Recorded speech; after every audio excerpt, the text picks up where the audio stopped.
Hello everyone. इस video में discuss करेंगे फाइनल सीए से कनेक्टेड एफआर सब्जेक्ट का इंडेक्स 103 में से एक क्वेश्चन, एक न्यूली एडेड क्वेश्चन जो प्रैक्टिस क्वेश्चंस हेड के अंदर दिया गया है। चलो स्टार्ट करते हैं। Question number 9।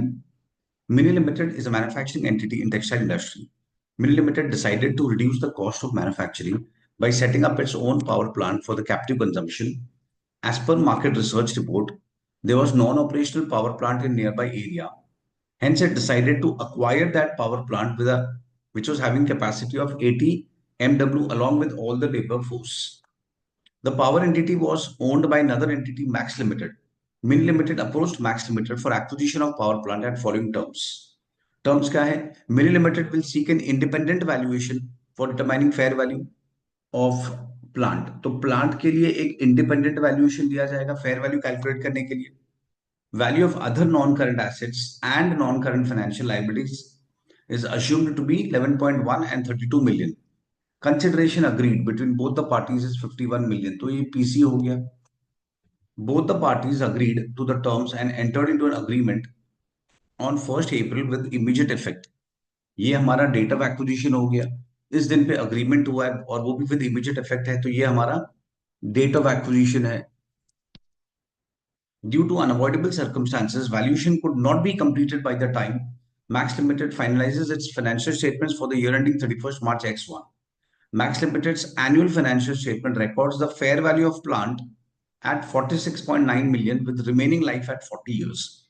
ठीक है, तो ये प्लांट का फेयर वैल्यू है जो उनके बुक्स में रिकॉर्डेड है, लेकिन इंडिपेंडेंट वैल्यूएशन जो ऊपर लिखा था वो हो नहीं सका.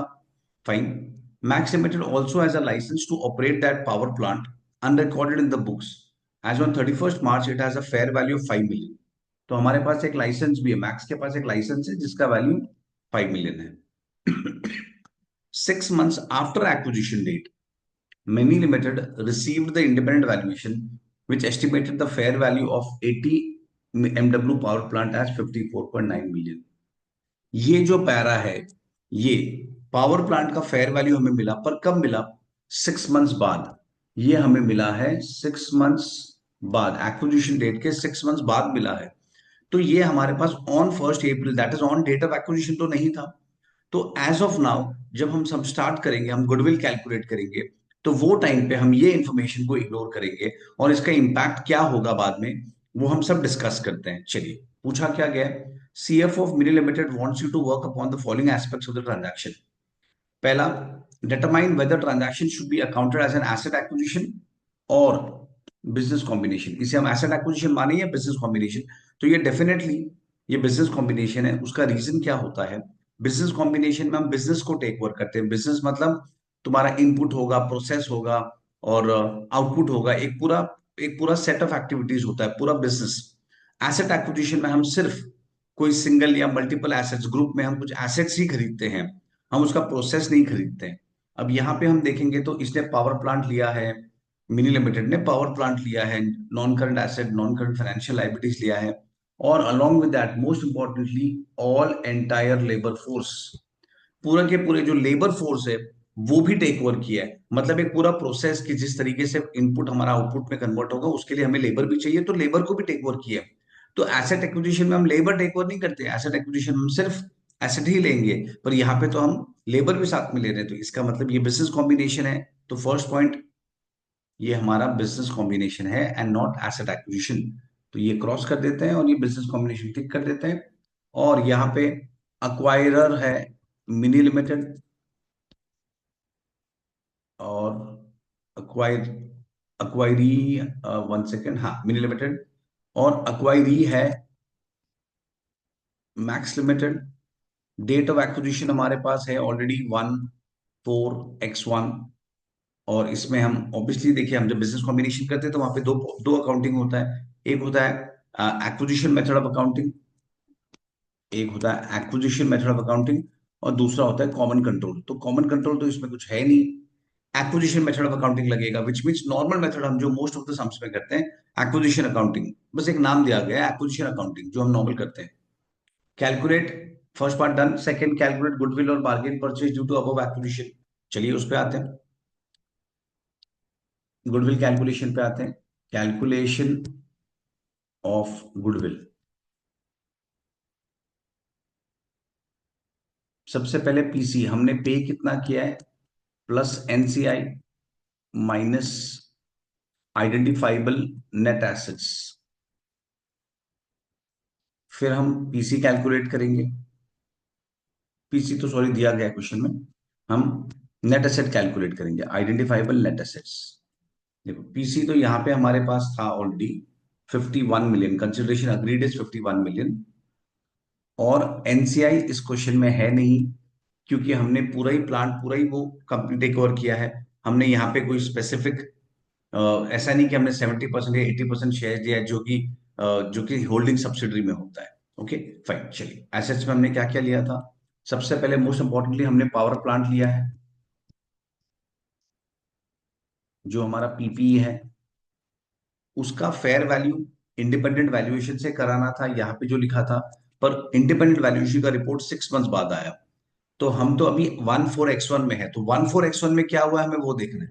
तो 14x1 के लिए हमने ये ले लिया, मैक्स लिमिटेड के बुक्स में जो दिख रहा है फेयर वैल्यू 46.9, हमने वो ही लिया है 46.9। फाइन। उसके बाद हमने कुछ अदर नॉन करंट एसेट्स भी लिए हैं, हमने कुछ एक लाइसेंस भी लिया है, और नॉन करंट लाइबिलिटी, ये चार चीजें हमने ली है। वैल्यू यहाँ पे है, नॉन करंट एसेट का 11.1 और लाइबिलिटीज का 32। तो 11.1 और लाइबिलिटीज का 32, और लाइसेंस का वैल्यू आई थिंक 5 मिलियन था, चेक कर लेते हैं। यस ये है लाइसेंस का वैल्यू 5 मिलियन।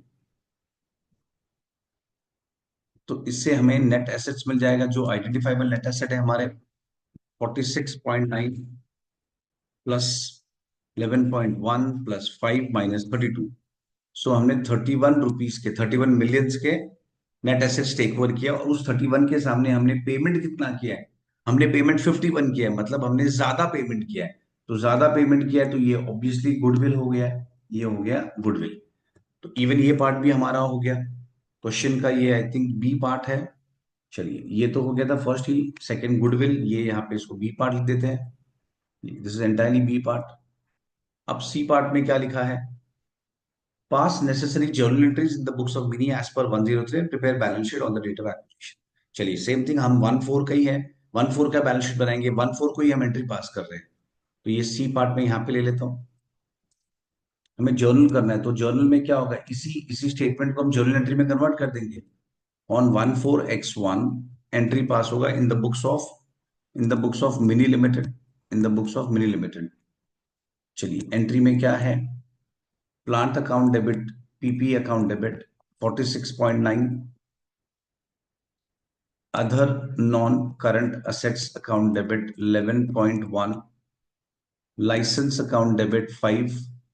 ध्यान रखना गुडविल भी हमने टेक ओवर किया 20 का, जो हमें यहाँ पे कैलकुलेट किया हमने स्टार्टिंग में, ये पार्ट गुडविल 20। फिर उसके अगेंस्ट लाइबिलिटीज भी लिया और कुछ पेमेंट भी किया है, तो नॉन करंट लाइबिलिटीज 32 और टू बैंक। यहाँ पे कुछ शेयर्स हमने नहीं दिया है, क्वेश्चन में शेयर वेयर्स के बारे में कुछ इंफॉर्मेशन नहीं है। तो पीसी जो है वो है पेमेंट के फॉर्म में, कैश या चेक के फॉर्म में।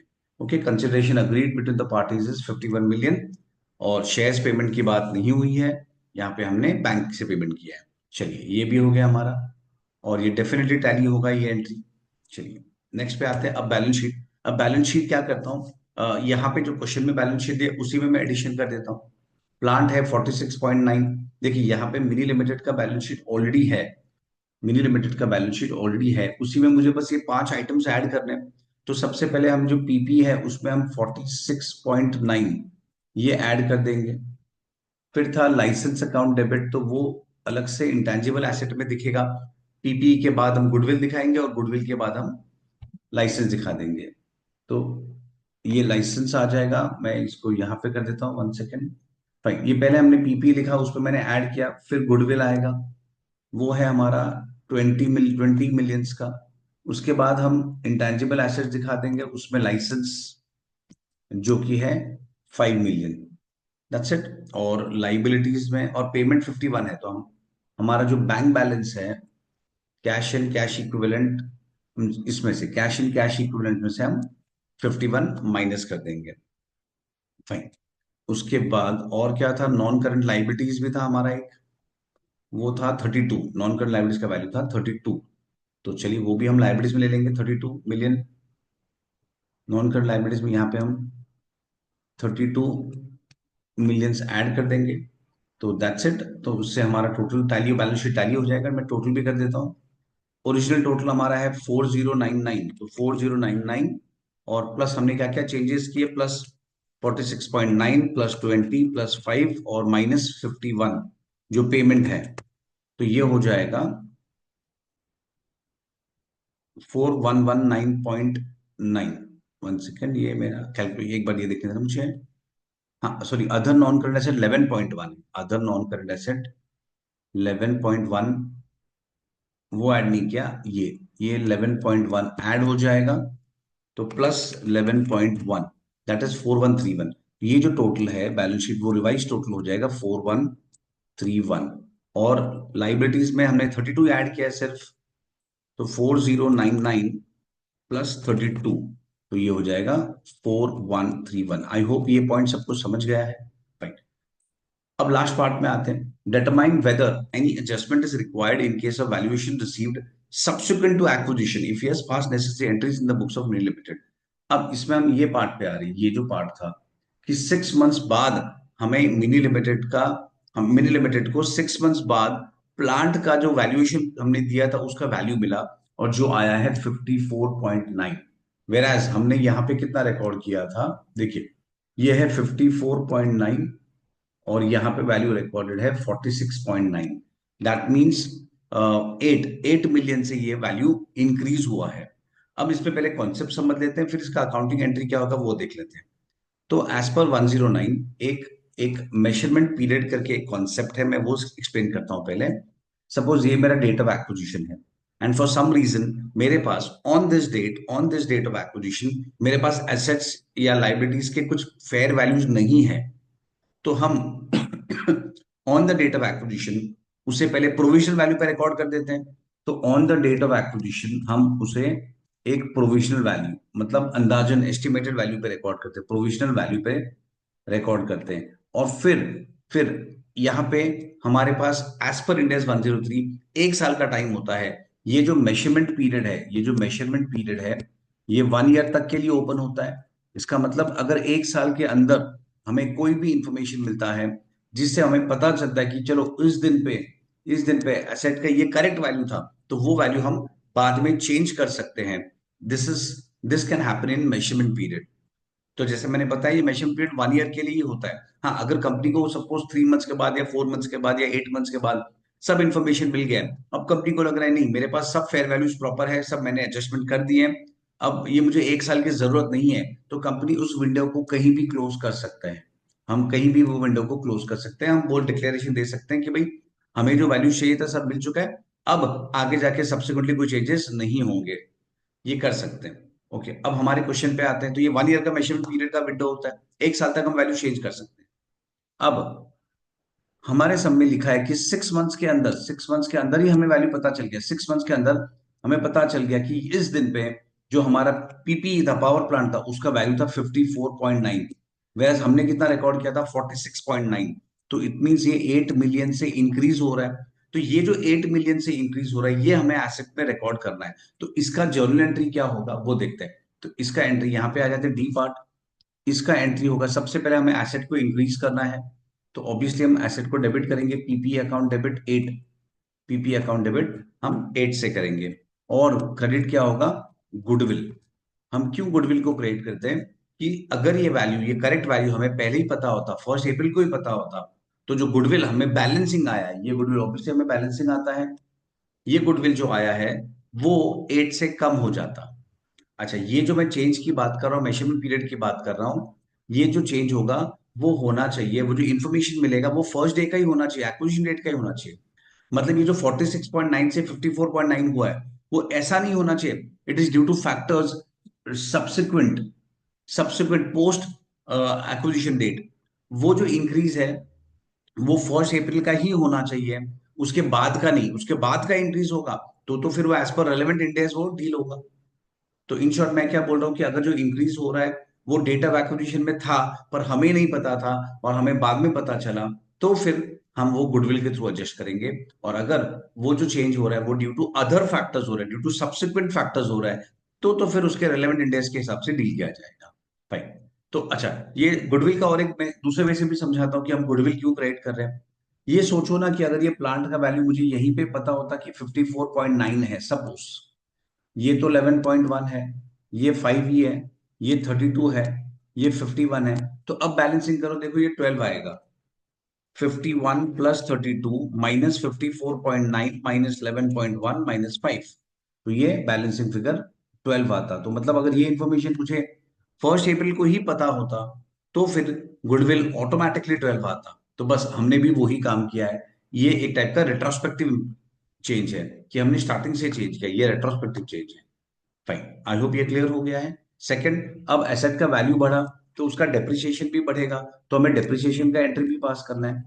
Depreciation account debit to asset to PP, या तो हम पीपी क्रेडिट करेंगे या ज्यादा बेटर होता है कि हम अक्यूमुलेटेड डेप्रिसिएशन को क्रेडिट करें, अक्यूमुलेटेड डेप्रिसिएशन। और कैलकुलेशन बता देते हैं, 8 से इंक्रीज हुआ है, लाइफ दिया गया था क्वेश्चन में 40 इयर्स। ओके, असेट का लाइफ, पीपी का जो लाइफ है वो क्वेश्चन में दिया गया था 40 years, with remaining life of 40 years. और अभी उसमें भी तो 8 डिवाइड बाई 40, तो 1 साल का 0.2 मिलियन हुआ, लेकिन हमें तो 6 मंथ्स का ही चार्ज करना है, हमें तो 6 मंथ्स का ही चार्ज करना है, तो ये और हाफ हो जाएगा, which is nothing but 0.1 million. Fine. तो विद दिस हमारे कैलकुलेशन जो रिक्वायरमेंट है वो तो फिनिश हो चुके हैं। और फिर क्या होता है, थोड़ा थियोरेटिकल पॉइंट्स बताता हूँ। हम जब on the date of acquisition 1 April X1 को हम जब बुक्स बनाएंगे, तो उसमें हमें नोट्स में ये बताना पड़ेगा कि जो पीपी है उसका वैल्यू प्रोविजनली प्रोविजनली हमने फाइंड किया है। और फिर सब्सिक्वेंटली हम जब 30 सितंबर में, अगर एक कंपनी क्वार्टरली रिपोर्ट्स बना रहे हैं, तो 30 सितंबर में जब बुक्स बनेंगे, फाइनेंशियल स्टेटमेंट्स बनेंगे, तब बताना होगा कि 6 महीने बाद हमें वैल्यू पता चल गया और हमने ये सब एडजस्टमेंट्स किए। ओके, तो ये एक छोटे से थियरी पॉइंट्स होते हैं जो जो कंपनी को कोट करने होते हैं, कंपनी को नोट्स में बताने होते हैं, डिस्क्लोज करने होते हैं। फाइन, आई होप ये क्वेश्चन समझा होगा। That's it, with this I stop the video. चलो बाय।